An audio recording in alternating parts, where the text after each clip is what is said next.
Dicen que cayó del cielo, pero no vino a perdonar. Desde su llegada los relojes se detuvieron y los hombres comenzaron a perder la mente. Fui llamado cuando un sacerdote saltó del campanario, jurando haber visto al guardián de la muerte. Este es el caso del ángel caído de Londres, y aún no ha terminado. El susurro de las alcantarillas, los archivos perdidos del detective Almanaque parte primero. El llamado desde las profundidades. Mi nombre es Almanaque. No tengo apellido que merezca recordarse, ni familia que reclame mi sangre. Soy lo que algunos llamarían un detective, aunque mi trabajo va más allá de lo que Scotland Yard se atreve a tocar. Investigo lo que otros prefieren ignorar. Los casos que se susurran en voz baja en los callejones de Londres, aquellos que la sociedad victoriana entierra bajo capas de moralidad y decencia fingida. Era noviembre de 1887 y el invierno había llegado temprano a Londres como una maldición ancestral. La niebla se adhería a las calles empedradas como los dedos de un moribundo aferrado a la vida, y el hollín de 1000 chimeneas pintaba el cielo de un gris que parecía absorber toda esperanza. Desde mi oficina en Baker Street, no muy lejos de donde ese otro detective, más famoso pero menos dispuesto a adentrarse en lo innombrable, resolvía sus casos convencionales, observaba la ciudad a través de ventanas que nunca parecían estar completamente limpias. Londres en 1887 era una bestia herida que se alimentaba de sus propios hijos. Las calles resonaban con el eco de cascos de caballo sobre piedras húmedas, el grito desesperado de vendedores ambulantes y el llanto constante de niños que habían conocido el hambre desde que pudieron recordar. El gas de las farolas luchaba inútilmente contra la oscuridad perpetua que había caído sobre la ciudad, pero había algo más profundo que la simple ausencia de luz solar.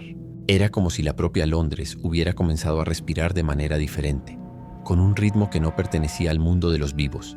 Mi oficina era un reflejo de mi alma, desordenada, llena de objetos cuyo propósito solo yo comprendía, y perpetuamente fría. Las paredes estaban cubiertas de mapas astrológicos, símbolos arcanos que había copiado de libros prohibidos, y fotografías de casos anteriores que la mayoría de la gente preferiría olvidar.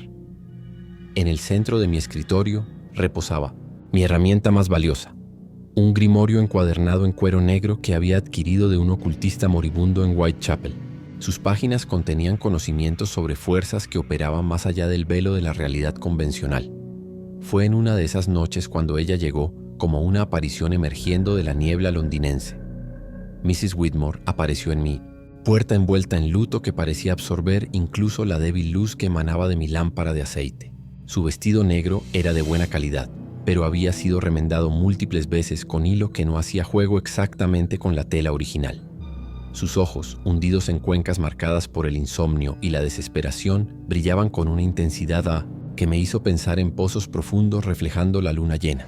Sus manos enguantadas temblaban no solo por el frío, sino por algo mucho más profundo. «Detective Almanaque», murmuró, su voz apenas un susurro que parecía llegar desde muy lejos. «He oído que usted se especializa en casos que otros no pueden resolver, casos que involucran cosas que no deberían existir». Me recosté en mi silla de cuero agrietado, estudiando cada detalle de su apariencia, la forma en que sus ojos evitaban mirar directamente los símbolos en mis paredes, la manera en que sus dedos se aferraban a su bolso como si contuviera algo precioso y terrible a la vez. El aroma débil pero persistente a incienso y hierbas que la rodeaba, sugiriendo que ya había intentado otros métodos para resolver su problema. «Depende del caso, señora, y del precio que esté dispuesta a pagar. Mis servicios no son baratos, y a menudo el costo va más allá del dinero». Sus ojos se llenaron de lágrimas, pero su voz se mantuvo firme. «Mi hijo, Tommy, ha desaparecido. Pero no es una desaparición normal, detective. Hay algo antinatural en todo esto». Encendí mi pipa con gestos calculados, permitiendo que el silencio se extendiera entre nosotros. El tabaco era de mala calidad, una mezcla barata que compraba en los muelles, pero ayudaba a mitigar el olor permanente a humedad y muerte que parecía impregnar todo en Londres. Más importante aún, el ritual de fumar me daba tiempo para observar y evaluar a mis potenciales clientes. «¿Cuándo fue la última vez que lo vio?», pregunté finalmente. «Hace 3 días», respondió, apretando un pañuelo húmedo entre sus dedos. Salió a jugar cerca de los muelles, como siempre hacía después de terminar su trabajo en la fábrica de cerillas. «Tommy tiene solo 9 años, detective. pero ya trabaja 12 horas al día. Esa era su única hora de libertad, su único momento para ser un niño. Su voz se quebró al pronunciar las últimas palabras y pude ver el peso de la culpa que cargaba. Como tantas madres en Londres, se veía forzada a enviar a su hijo a trabajar en condiciones que habrían matado a un adulto, solo para mantener un techo sobre sus cabezas. Los muelles son peligrosos, señora. Los accidentes. No fue un accidente. La vehemencia en su voz me sorprendió y sus ojos destellaron con una intensidad que me hizo pensar en fuego sagrado. Los otros niños, los que trabajaban con él, dijeron que vieron algo que salió de las alcantarillas. Alcantarillas. La palabra resonó en mi mente como el doblar de una campana funeraria. Londres era una ciudad construida sobre capas de historia, y debajo de sus calles se extendía un laberinto de túneles y conductos que pocos se atrevían a explorar completamente. Había oído rumores, por supuesto, historias de trabajadores que entraban a hacer reparaciones y nunca salían, sonidos extraños que emanaban de las rejillas durante las noches sin luna, pero siempre había asumido que eran simplemente los miedos de una población supersticiosa alimentada por demasiadas historias de fantasmas en los Penny Dreadfuls. ¿Qué vieron exactamente?, pregunté, inclinándome hacia adelante. Mrs. Whitmore cerró los ojos como si recordar fuera físicamente doloroso. Dijeron que era grande, más grande que un hombre, pero se movía de una manera fluida, como si no tuviera huesos o como si los tuviera en lugares equivocados, y hacía un sonido como cantar, pero no era música humana. Un escalofrío recorrió mi espina dorsal, aunque me esforcé por no mostrarlo.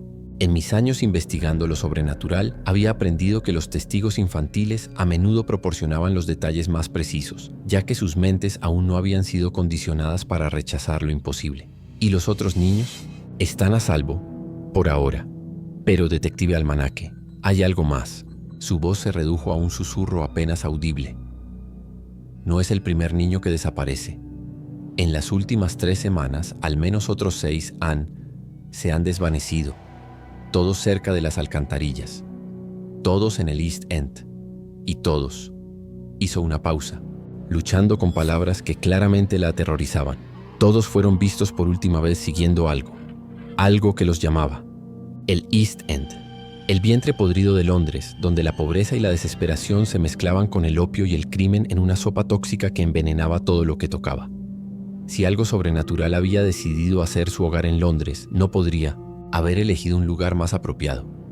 Era donde la humanidad mostraba su cara más desesperada, donde las personas harían cualquier cosa por sobrevivir un día más. Señora Whitmore, dije cuidadosamente, antes de aceptar este caso necesito que comprenda algo.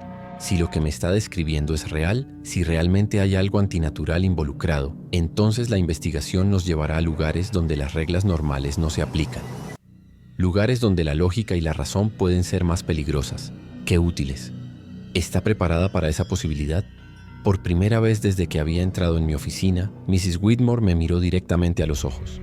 Vi en ellos una determinación que había sido forjada en los fuegos de la desesperación maternal. Detective, mi hijo está ahí fuera en algún lugar.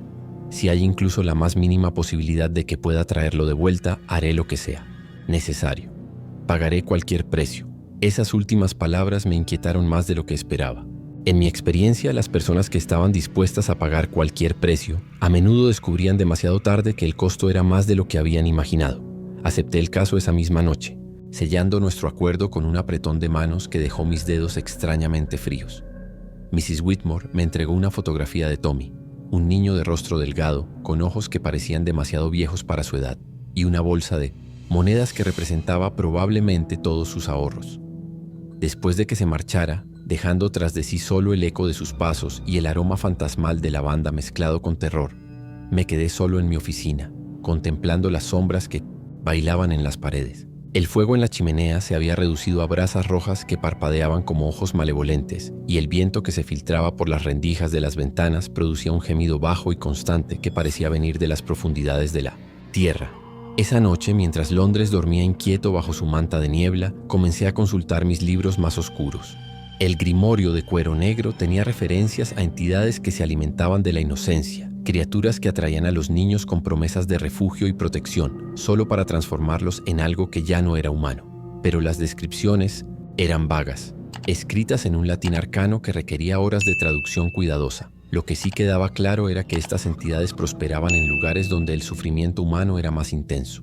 Se alimentaban no solo de la carne, sino del dolor emocional, la desesperación y la pérdida de esperanza. Londres, con sus fábricas que mutilaban niños, sus calles que mataban de hambre a los huérfanos y su aire que envenenaba los pulmones de los pobres, era el banquete perfecto para tal criatura. No podía imaginar entonces que lo que encontraría en las profundidades de la ciudad cambiaría no solo mi comprensión de lo que era posible, sino mi propia concepción de la naturaleza del bien y el mal. El amanecer llegó gris y sin promesas, filtrándose a través de las cortinas como agua sucia. Me vestí con mi abrigo más grueso, uno que había pertenecido a un investigador anterior que había desaparecido investigando apariciones en Southwark, y cogí mi bastón especial. No era solo un accesorio elegante. Ocultaba una hoja de acero bendecido por un sacerdote católico, grabada con símbolos de protección que había copiado de textos medievales. Antes de salir, escribí 2 cartas. La primera era para mi casero, explicando dónde buscar mi cuerpo, si no regresaba en 3 días. Era una precaución que había tomado muchas veces antes, pero nunca había sentido tanto peso al escribir esas palabras. La segunda carta era para el inspector Pemberton de Scotland Yard, un hombre que había aprendido a confiar en mis instintos sobre lo sobrenatural, incluso cuando desafiaban toda lógica. Las calles de Londres despertaban lentamente, llenándose del ruido familiar de cascos de caballo, ruedas de carreta y los gritos de los vendedores ambulantes. Pero mientras me dirigía hacia el East End, el ambiente familiar de la ciudad comenzó a cambiar sutilmente. Los sonidos se volvían más apagados, como si la niebla no solo absorbiera la luz, sino también el sonido. Las sombras parecían más profundas, más hambrientas, y los pocos transeúntes que encontraba evitaban el contacto visual de una manera que iba más allá de la cortesía victoriana normal. Mi primera parada fue la taberna El Ancla Rota, un establecimiento que conocía bien por casos anteriores. Su propietario, un hombre robusto llamado Macready, tenía oídos en toda la zona portuaria y una memoria que rivalizaba con los archivos de Scotland Yard. Más importante aún, había sobrevivido 40 años en los muelles de Londres, Les Celos, que significaba que había visto cosas que la mayoría de la gente ni siquiera podía imaginar. La taberna estaba envuelta en una penumbra perpetua, iluminada solo por unas pocas lámparas de gas que creaban más sombras de las que disipaban. El aire estaba cargado del humo de tabaco barato, alcohol derramado y algo más profundo, el olor del miedo. Los pocos clientes que había a esa hora temprana hablaban en susurros, sus conversaciones muriendo abruptamente cuando me acerqué a la barra. «Almanaque», me saludó Macready con una sonrisa que no llegaba a sus ojos.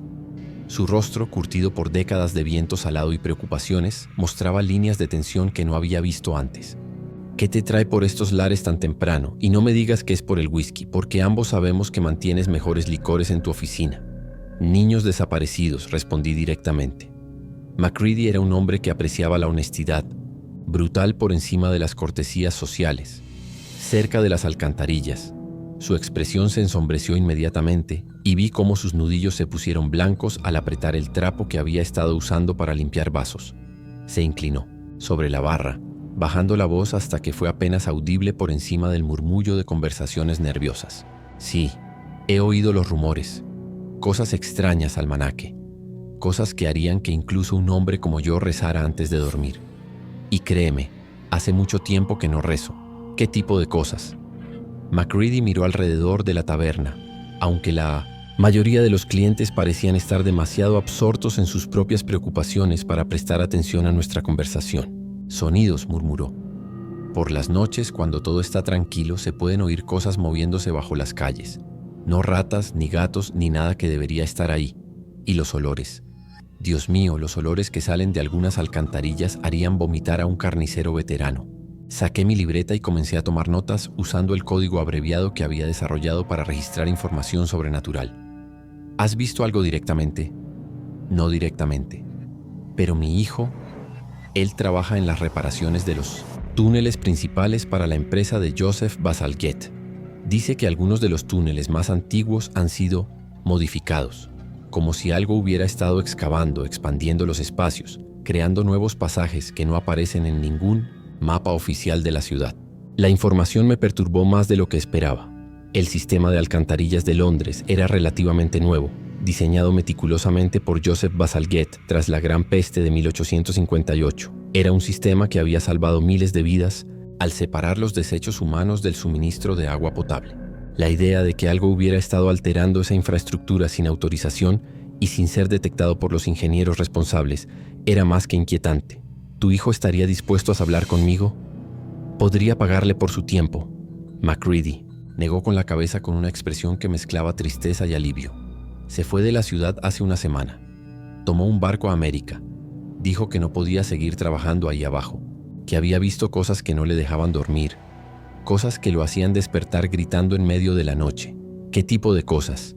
Dijo que había encontrado restos. No humanos, pero tampoco animales. Como si algo hubiera estado experimentando, mezclando partes de diferentes criaturas. MacReady se estremeció visiblemente. Y había túneles que no estaban en los planos originales. Túneles que se extendían mucho más profundo de lo que debería ser posible, considerando la proximidad al río. Dejé la taberna con más preguntas que respuestas, pero con una dirección clara. Necesitaba encontrar una forma de acceder a las alcantarillas sin ser detectado por las autoridades. También necesitaba más información sobre los patrones de Thiens, las desapariciones. Mi siguiente parada fue la oficina del inspector Pemberton, uno de los pocos hombres en Scotland Yard que no me consideraba completamente loco. El edificio de Scotland Yard se alzaba contra el cielo gris como un monumento a la arrogancia victoriana, sus ventanas reflejando la luz débil de manera que parecían ojos ciegos observando la ciudad. Dentro, los pasillos resonaban con el sonido de pasos apresurados y conversaciones tensas.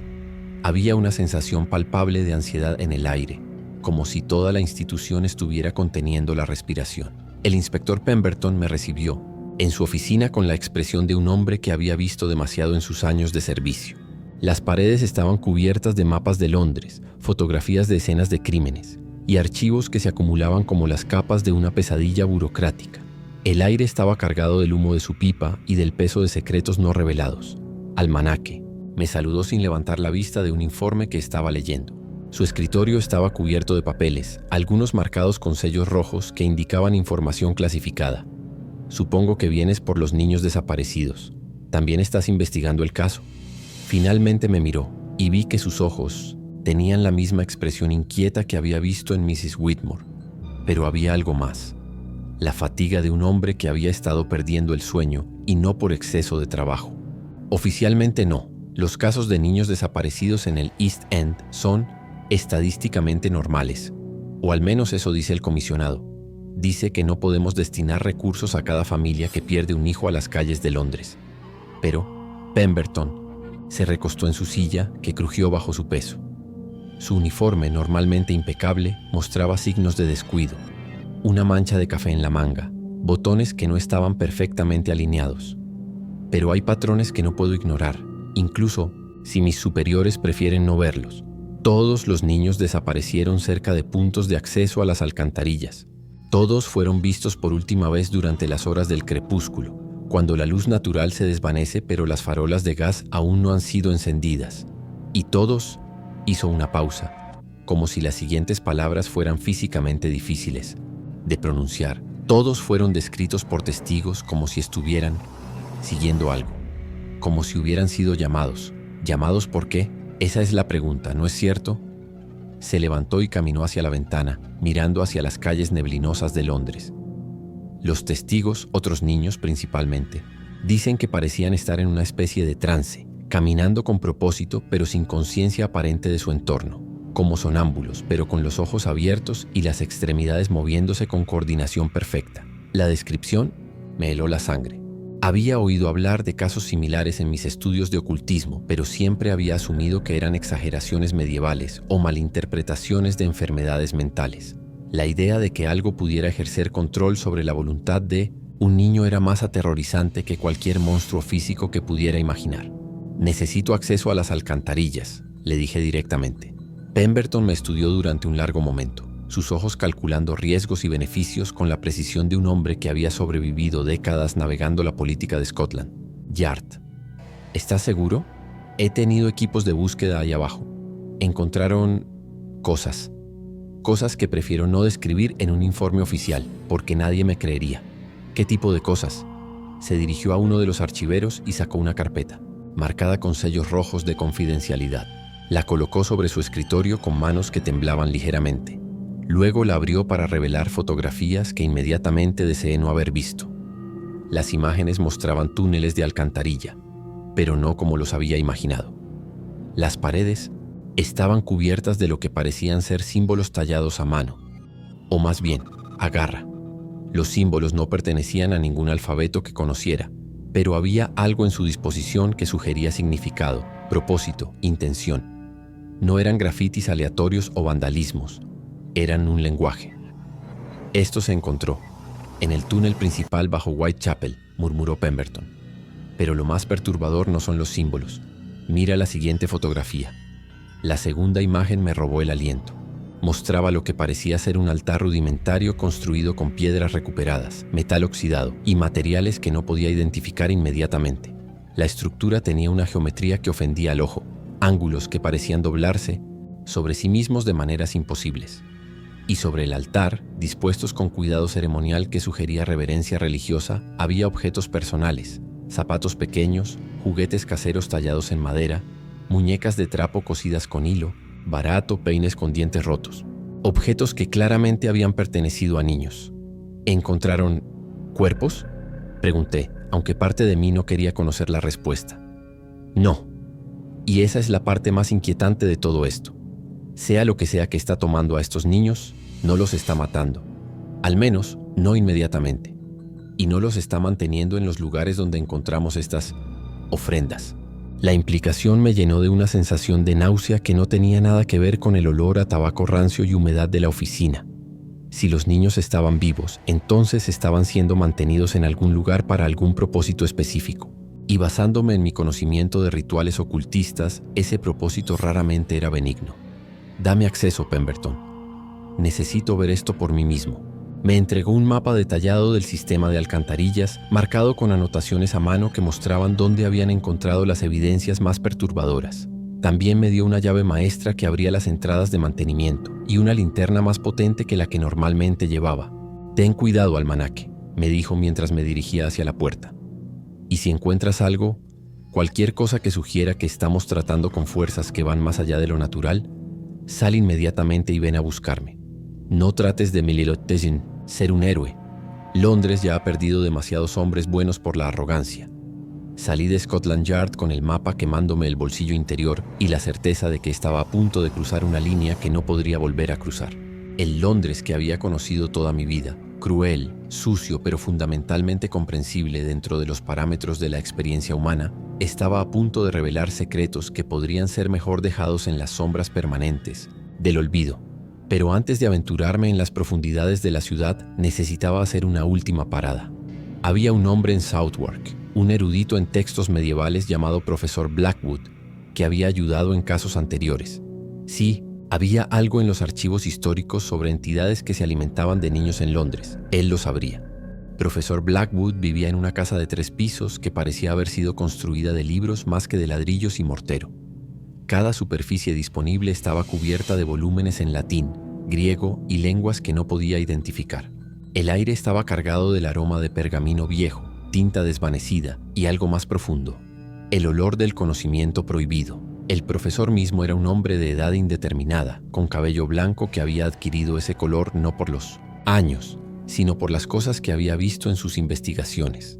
Sus ojos, magnificados por anteojos de cristal grueso, tenían la intensidad de alguien que había mirado demasiado profundamente en abismos que miraban de vuelta. Almanaque, me saludó, apartando apenas la vista de un manuscrito iluminado que tenía extendido sobre su escritorio. Sospecho que no vienes por casualidad. Hay algo en el aire, una perturbación en los patrones normales. ¿Qué has encontrado? Le describí los símbolos que había visto en las fotografías de Pemberton, dibujándolos de memoria en una hoja de papel. Los ojos de Blackwood se ensancharon gradualmente mientras trazaba cada línea. «Dios mío», murmuró cuando terminé. «¿Estás seguro de que esto es lo que viste?» Las fotografías eran claras. ¿Reconoces los símbolos? Blackwood se levantó y comenzó a buscar entre sus libros con una urgencia que no había visto en él antes. Finalmente extrajo un volumen encuadernado en cuero negro, tan viejo que las páginas parecían susurrar cuando las pasaba. Esto es, del Codex Tenebrae, un manuscrito del siglo XIII que documenta entidades que existían en Londres mucho antes de que los romanos establecieran Londinium. Sus dedos temblaron mientras señalaba una ilustración que mostraba símbolos casi idénticos a los que había dibujado. Los escribas medievales las llamaban nutritores dolorem, alimentadores de dolor. ¿Qué son? Según estos textos, son entidades que no pertenecen a nuestro plano de existencia, pero que pueden manifestarse físicamente cuando las condiciones son apropiadas. Se alimentan del sufrimiento humano, particularmente del sufrimiento de los inocentes. Y Londres hizo una pausa mirando por la ventana hacia las calles neblinosas. Londres siempre ha sido un banquete para tales criaturas. ¿Y los niños? La expresión de Blackwood se volvió aún más sombría. Los niños son los más vulnerables, pero también los más valiosos para estas entidades. Su dolor es más puro, su desesperación más intensa. Pero hay algo más. Pasó varias páginas del manuscrito, llegando a una sección escrita en latín que tradujo mientras leía. Estas criaturas no solo se alimentan del dolor, también pueden transformar, convertir a sus víctimas en extensiones de sí mismas. ¿Transformar cómo?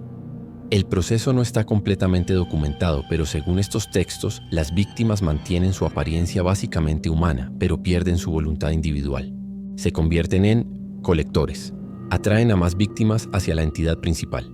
La descripción concordaba perfectamente con los reportes de niños que parecían seguir algo en estado de trance.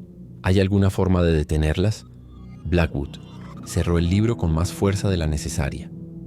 Los métodos medievales fueron brutales. Involucran fuego sagrado, hierro bendecido y rituales que requieren sacrificios que ningún hombre civilizado consideraría. Pero Almanaque me miró directamente a los ojos.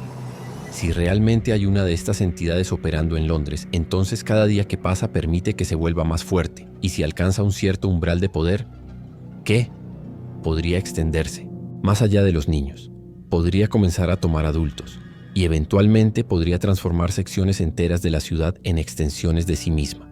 Dejé la casa de Blackwood con un arsenal de conocimiento que prefería no poseer, pero armado con la información que necesitaba para entender lo que podría estar enfrentando. También llevaba conmigo varios objetos que el profesor había insistido en que tomara. Un crucifijo de hierro forjado por monjes benedictinos, una bolsa de sal consagrada y un frasco de agua bendita que había sido tratada con rituales que databan de los primeros días del cristianismo. El atardecer estaba cayendo sobre Londres cuando finalmente me dirigí hacia la entrada de alcantarilla que había elegido. Era en un callejón estrecho cerca de los muelles, lejos de los ojos curiosos de los transeúntes. La ubicación había sido seleccionada no solo por su privacidad, sino porque, según el mapa de Pemberton, era uno de los puntos de acceso más cercanos a donde habían sido encontrados los símbolos más significativos. La tapa de metal era más pesada de lo que esperaba, pero mi experiencia en casos anteriores me había mantenido en forma física adecuada para tales desafíos. Cuando finalmente la levanté, emergió de las profundidades un olor que casi me hizo retroceder inmediatamente. No era solo la fetidez esperada de las aguas residuales y la putrefacción urbana que caracterizaba las alcantarillas de Londres. Había algo más profundo, más primitivo. Un aroma que despertaba instintos ancestrales de supervivencia, que gritaba silenciosamente que lo que fuera que viviera ahí abajo no pertenecía al mismo mundo que nosotros.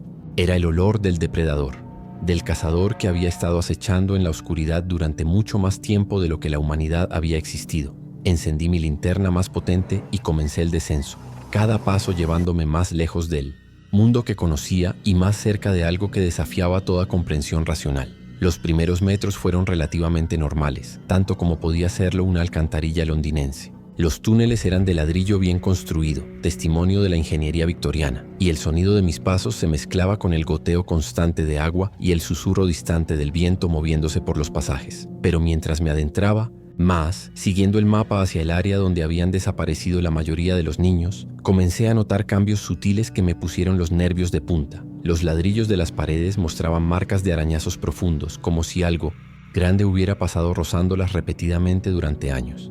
Las marcas eran demasiado grandes para haber sido hechas por ratas o cualquier animal que debería habitar estos túneles.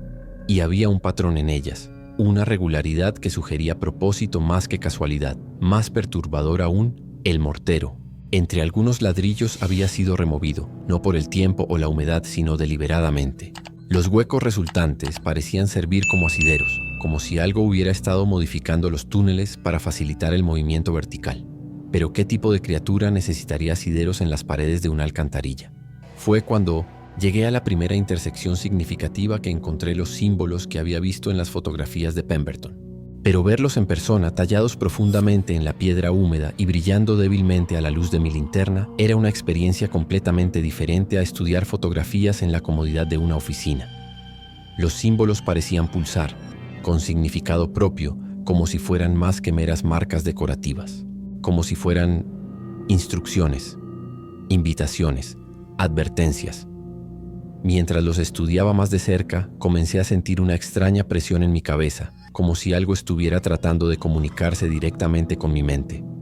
Fue entonces cuando oí el primer sonido que no pertenecía a una alcantarilla normal. Al principio pensé que era agua moviéndose por los túneles, pero había un ritmo en el sonido que era demasiado regular, demasiado deliberado. Era como respiración, pero respiración de algo mucho más grande que un ser humano. Y venía de un túnel que, según mi mapa, no debería existir. El túnel no autorizado se extendía hacia el este, en dirección al río, pero su construcción era claramente diferente a la de los pasajes oficiales. Mientras que los túneles del sistema de Bazalgette eran de ladrillo rojo uniforme.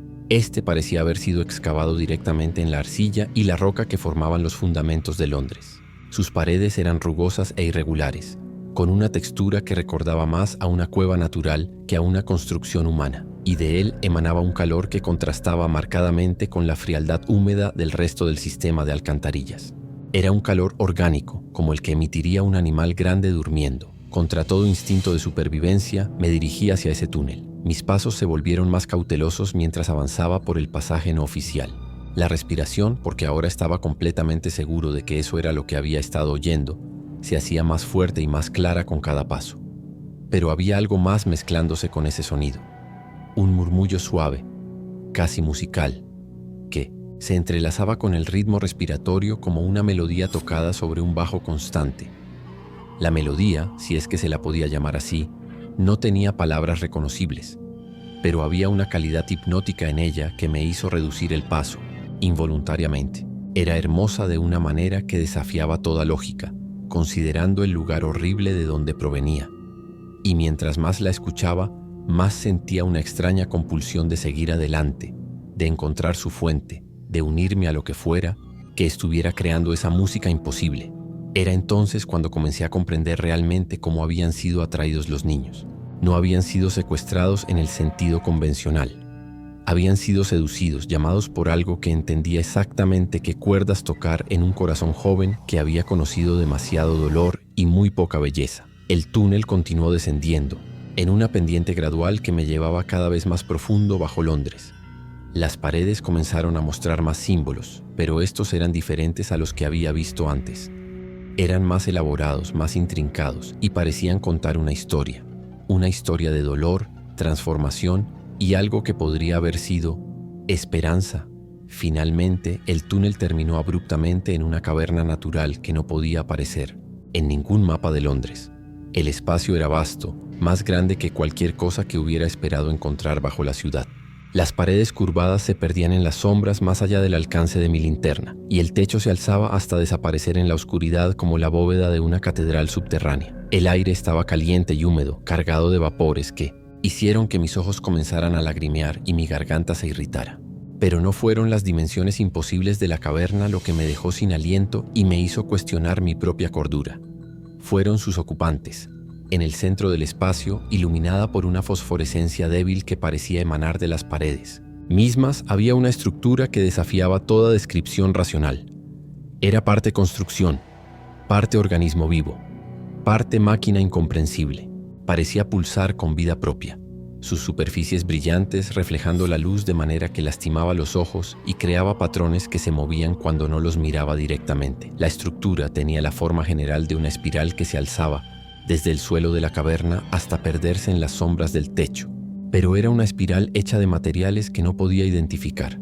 Algo que parecía ser hueso, pero hueso que crecía y se ramificaba como coral, metal que brillaba con luz propia, y algo más que podría haber sido carne, pero carne que se movía independientemente de cualquier sistema nervioso visible, y alrededor de esta estructura imposible, dispuestos en círculos concéntricos como pétalos de una flor monstruosa, yacían los niños desaparecidos. Estaban vivos. Eso era inmediatamente evidente por el suave ascenso y descenso de sus pechos. Pero no estaban conscientes en el sentido normal. Sus rostros tenían la serenidad pacífica del sueño profundo, pero era un sueño que claramente no era natural. Sus cuerpos estaban cambiando de maneras que desafiaban la biología humana. Sus extremidades se habían alargado ligeramente, dándoles proporciones que eran casi humanas, pero no completamente. Sus dedos se habían vuelto más delgados y flexibles, con articulaciones adicionales que les permitían doblarse en ángulos imposibles. Su piel tenía un brillo pálido que recordaba la fosforescencia de las paredes de la caverna, como si estuvieran absorbiendo y reflejando la misma luz antinatural. Pero lo más perturbador de todo era la expresión en sus rostros. No era terror o dolor, como habría esperado.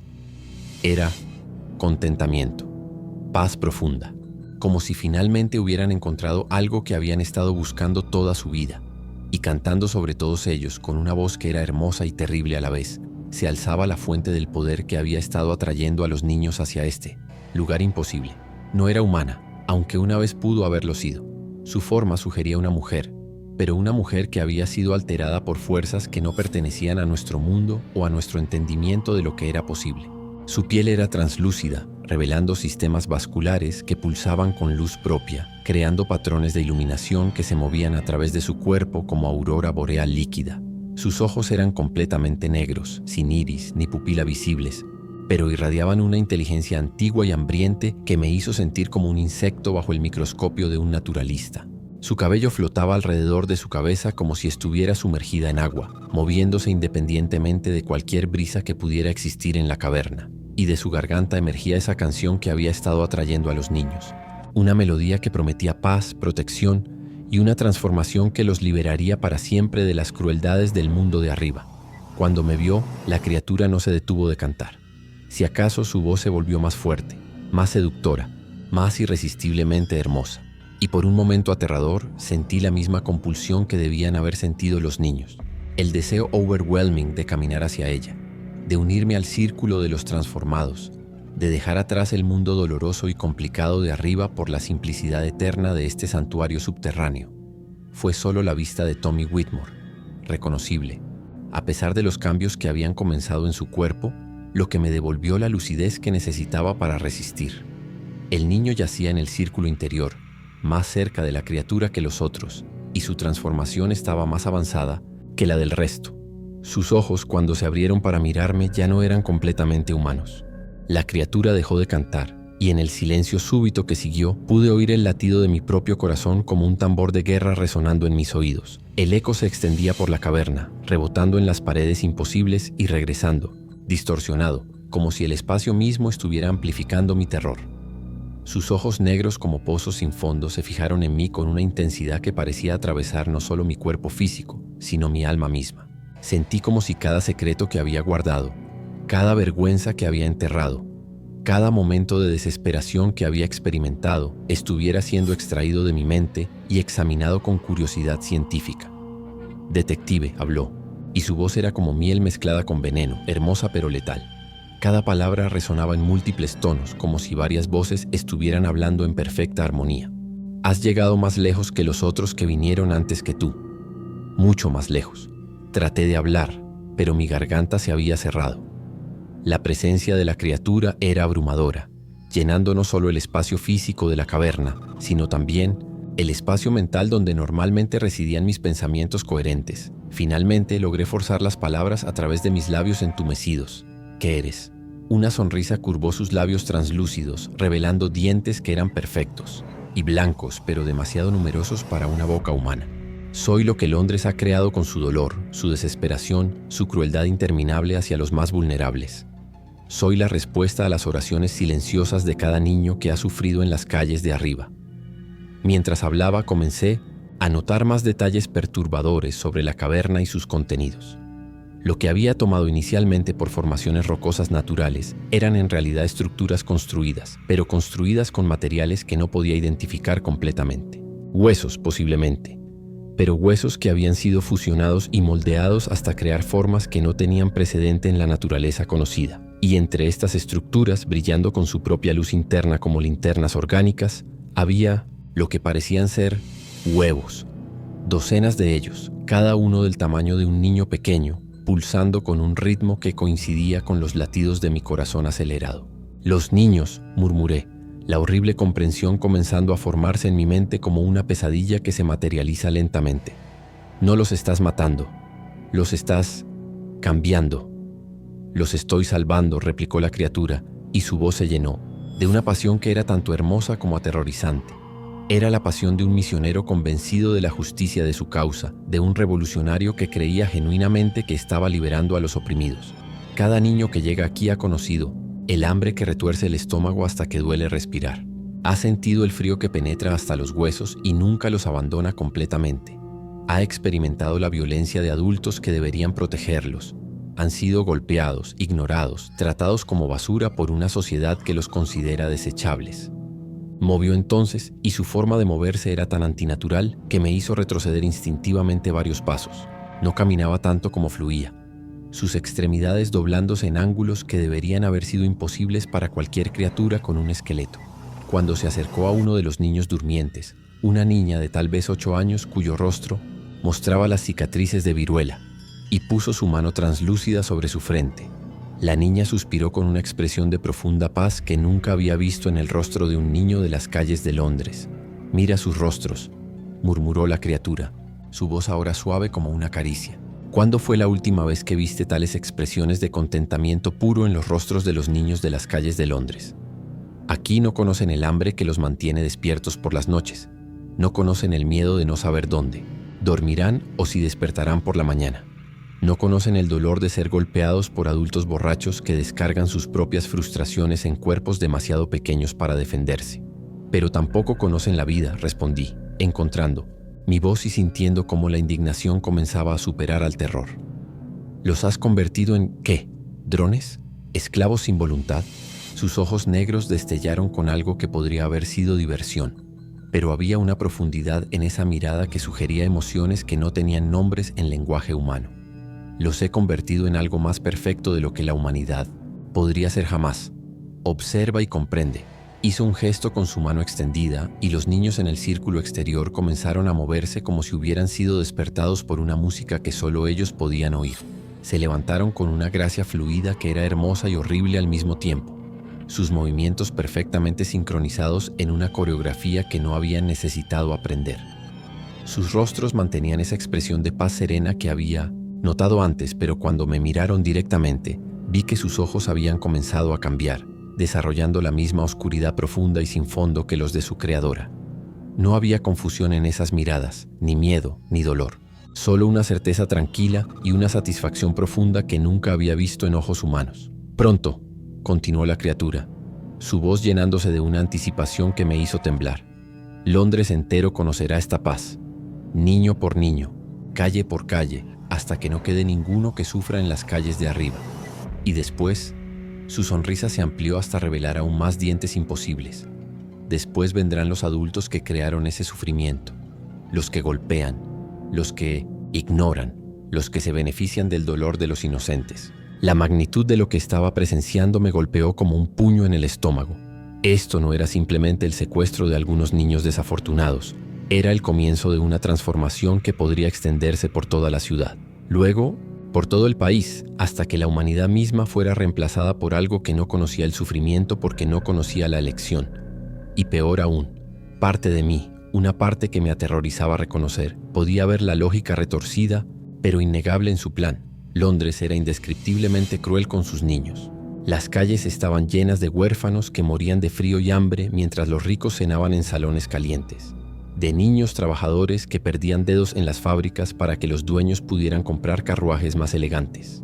De pequeños que vendían cerillas hasta altas horas de la madrugada solo para no ser golpeados por padres borrachos que habían perdido la capacidad de amar hace mucho tiempo. En cierto sentido terrible y lógico, lo que esta criatura ofrecía era objetivamente mejor que la vida que les esperaba a estos niños en el mundo de arriba. Era una paz garantizada en lugar de una lucha constante contra el dolor y la desesperación. Pero esa línea de pensamiento era exactamente lo que ella quería que sintiera.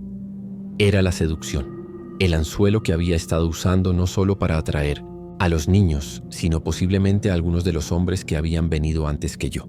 No, dije, más fuerte de lo que me había atrevido a hablar desde que entré en la caverna.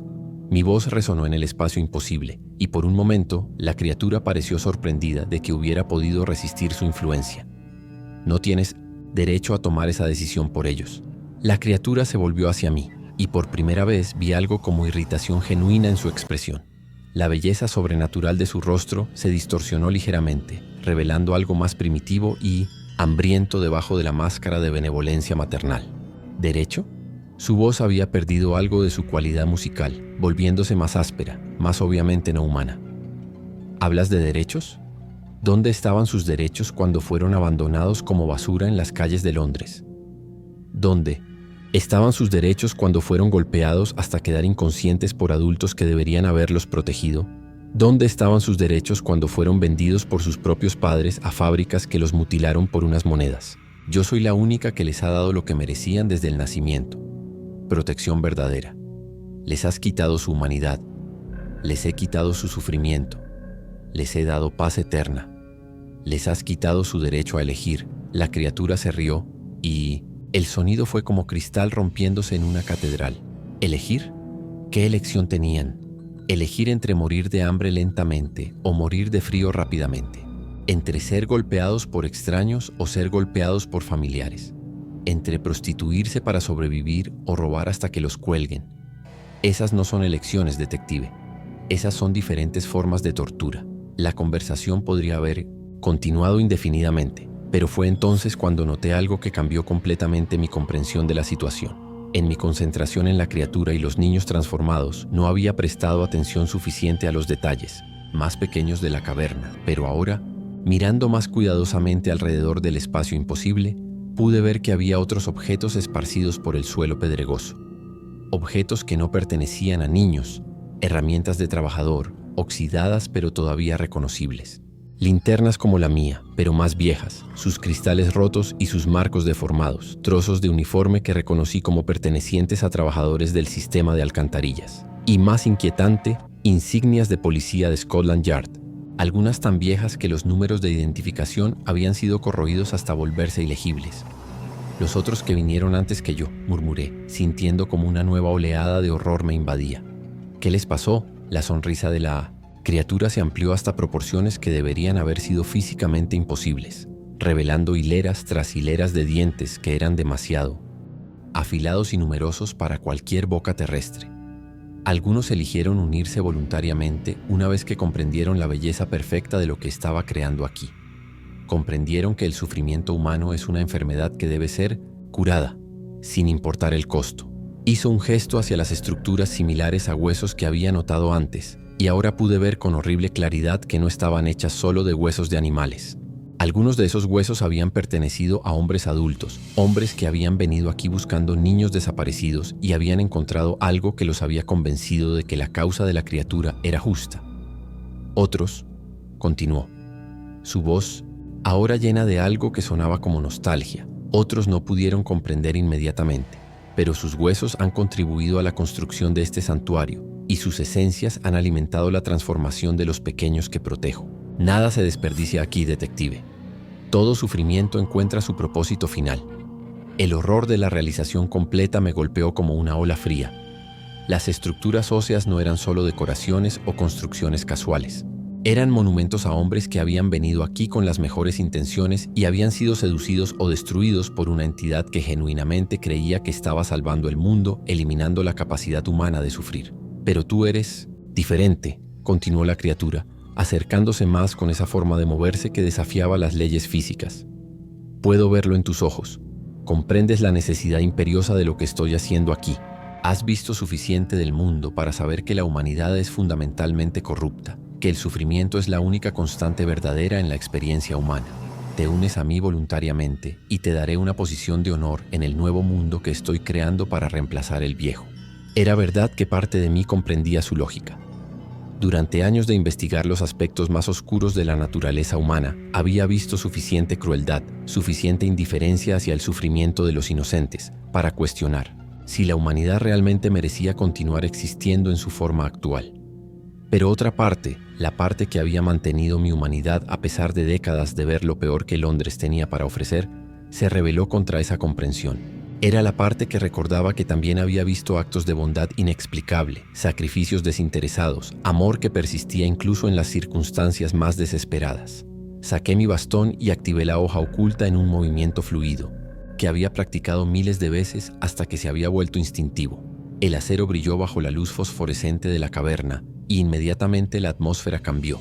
La criatura retrocedió con un siseo que no sonaba para nada humano, y vi algo que podría haber sido miedo genuino cruzar su rostro antinatural.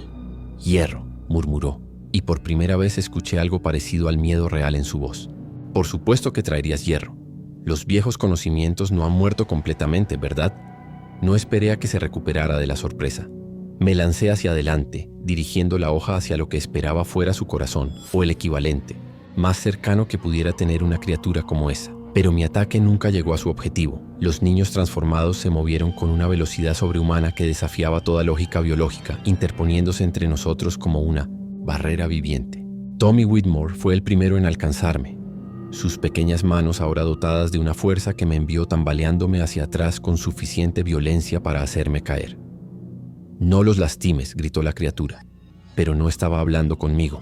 Les estaba hablando a los niños, y su voz había adquirido un tono de pánico que era más aterrador que toda su serenidad anterior.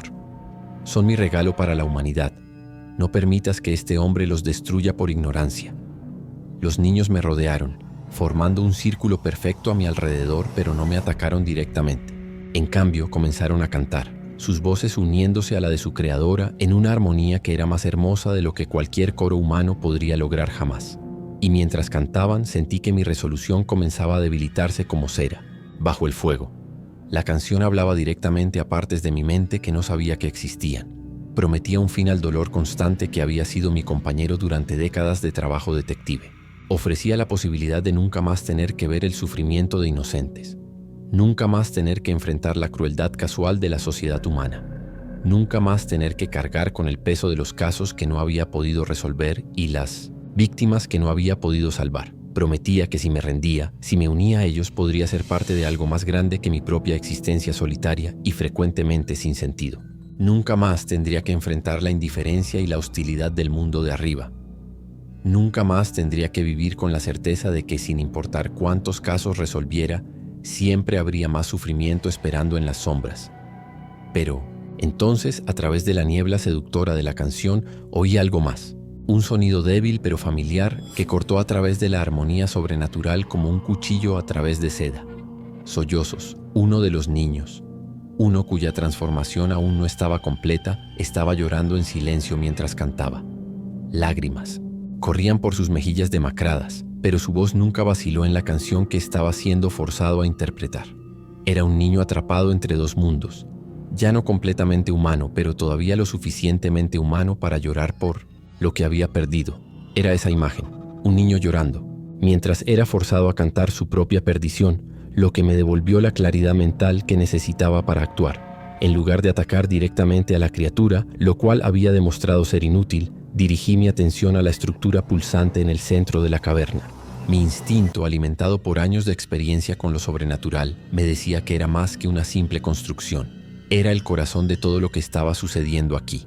Era el nexo que conectaba a la criatura con sus víctimas transformadas, la fuente de su poder para alterar la realidad biológica. Si podía destruirla, me lancé hacia la estructura, esquivando las manos que se extendían para detenerme, ignorando los gritos de la criatura que se había vuelto más bestial que humano. La hoja de mi bastón se hundió profundamente en lo que parecía ser el núcleo de la cosa, un órgano pulsante que latía con la luz de 1000 velas. Inmediatamente la caverna se llenó de un grito que no provenía de una sola garganta, sino de cientos. Era el grito de cada alma que había sido absorbida por la estructura a lo largo de los años, liberándose finalmente de su prisión orgánica. La estructura comenzó a colapsar, su fosforescencia parpadeando y desvaneciéndose como velas siendo apagadas por un viento fuerte. Los huevos que había visto esparcidos por la caverna comenzaron a agrietarse y disolverse, liberando vapores que olían a flores muertas y esperanzas rotas. Y los niños comenzaron a despertarse de su trance antinatural. Pero despertar no era liberación, no era la resolución feliz que había esperado.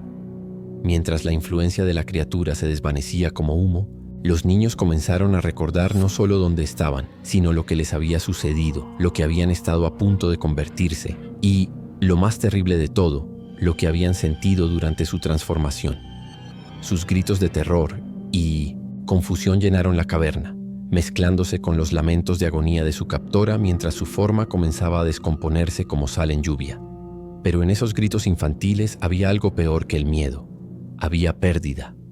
El dolor de síntesis, haber conocido una paz perfecta, y luego ser arrancados de ella de vuelta a un mundo que no había cambiado, que seguía siendo tan cruel e indiferente como siempre. ¿Qué has hecho?, gritó la criatura, su forma ahora fluctuando entre sólida y etérea como humo bajo la lluvia. Los devuelves a un mundo que los odia, los condenas a vidas de miseria y dolor. Ellos me amarán cuando recuerden lo que les he quitado. Les devuelvo su derecho a elegir, respondí, aunque las palabras se sentían huecas incluso mientras las pronunciaba, porque sabía con una certeza terrible que tenía razón sobre el mundo al que estaba devolviendo a estos niños. La criatura se desvaneció gradualmente, pero sus últimas palabras resonaron en la caverna con la fuerza de una maldición profética. Cuando regresen a las calles y vuelvan a conocer el hambre que retuerce el estómago, el frío que penetra hasta los huesos, la crueldad casual de adultos que deberían protegerlos, recordarán lo que les quité, y me añorarán, y sabrán que tú fuiste quien los condenó a sufrir nuevamente. Epílogo. El peso de la verdad imposible. Logré sacar a los niños de las alcantarillas antes de que todo el sistema de túneles en esa área colapsara en una serie de hundimientos que los ingenieros de la ciudad nunca pudieron explicar satisfactoriamente. Las autoridades oficiales lo catalogaron como un fallo estructural causado por la edad de la infraestructura, las lluvias excesivas del invierno y posibles excavaciones no autorizadas. Los niños fueron devueltos a sus familias, aquellas que tenían familias a las que regresar, y oficialmente el caso fue cerrado como una resolución exitosa que demostraba la eficacia del trabajo policial coordinado entre Scotland Yard e investigadores privados especializados. Pero yo sabía la verdad. Y la verdad era infinitamente más complicada que cualquier resolución que Scotland Yard pudiera aceptar o que las familias pudieran comprender. En los días y semanas que siguieron a nuestro rescate, observé a los niños mientras intentaban reintegrarse a sus vidas anteriores. Vi a Tommy Whitmore regresar a las calles frías y desatendidas donde había vivido antes de su desaparición, a la fábrica de cerillas donde trabajaba 12 horas al día por monedas que apenas cubrían el alquiler de una habitación compartida con 6 otras personas. Vi cómo sus ojos, que habían conocido la paz artificial de la transformación, ahora luchaban por encontrar significado en un mundo que realmente no tenía lugar para él más allá de la explotación de su trabajo infantil.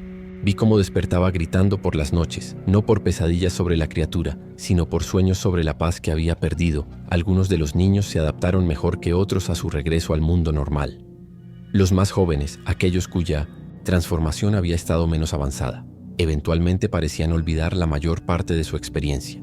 Sus mentes infantiles, resilientes de maneras que las mentes adultas no podían ser, encontraron formas de procesar y compartimentar lo que había sucedido, pero todos llevaban en sus ojos una sombra que no había estado allí antes.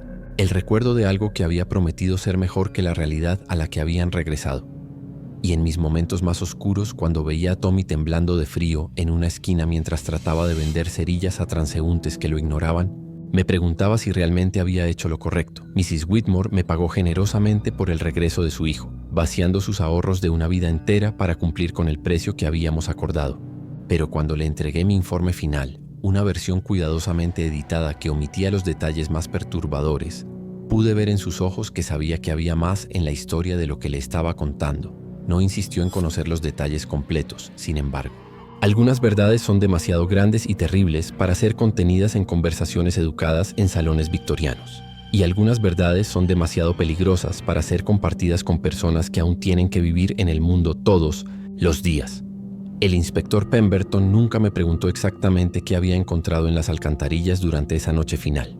Sus equipos de búsqueda confirmaron que los túneles en esa área habían colapsado completamente, sellando cualquier evidencia física de lo que había existido allí. Los símbolos extraños, los altares improvisados, las fotografías perturbadoras que había visto en su oficina, todo desapareció de los archivos oficiales como si nunca hubiera existido. Pero Pemberton era un hombre inteligente que había sobrevivido décadas en Scotland Yard aprendiendo a leer entre líneas. Una semana después del colapso de los túneles, me visitó en mi oficina con una botella de whisky escocés de buena calidad y una expresión que sugería que quería hacer preguntas que no se atrevía a formular. Los niños están teniendo pesadillas, me dijo después de que ambos hubiéramos tomado suficiente whisky para aflojar nuestras lenguas. No sobre monstruos o secuestradores, sino sobre paz, sobre un lugar donde no sentían dolor. No respondí inmediatamente. ¿Qué? ¿Podía decir? Que había destruido algo que genuinamente había ofrecido a esos niños una alternativa al sufrimiento constante, que los había devuelto a un mundo que los vería morir de hambre o enfermedad antes de que cumplieran 20 años. A veces, continuó Pemberton, llenando nuestros vasos nuevamente, me pregunto si hay diferentes tipos de monstruos, los que causan sufrimiento y los que lo eliminan completamente. Y me pregunto cuáles son realmente más peligrosos. Esa conversación se repitió en mi mente durante semanas después, porque Pemberton había tocado el corazón del dilema que me había estado atormentando desde esa noche en las alcantarillas. Yo recordaba, y en las noches silenciosas cuando el viento soplaba por las calles de Londres con un sonido que recordaba demasiado a la canción de la criatura, a veces me preguntaba si realmente la había destruido o si simplemente la había obligado a retirarse más profundamente, a esperar un momento más propicio para continuar su trabajo de salvación. Porque la verdad incómoda e innegable era que Londres seguía siendo exactamente tan cruel con sus niños como siempre había sido. Las calles seguían estando llenas de pequeños que morían de frío y hambre mientras sus superiores sociales cenaban en salones calientes. Las fábricas seguían devorando dedos pequeños en nombre del progreso industrial. Los burdeles seguían comprando niñas que no tenían a dónde más ir, y en algún lugar, en las profundidades debajo de la ciudad, algo que una vez había prometido, un fin a ese sufrimiento podría estar esperando pacientemente el momento adecuado para ofrecer esa promesa una vez más.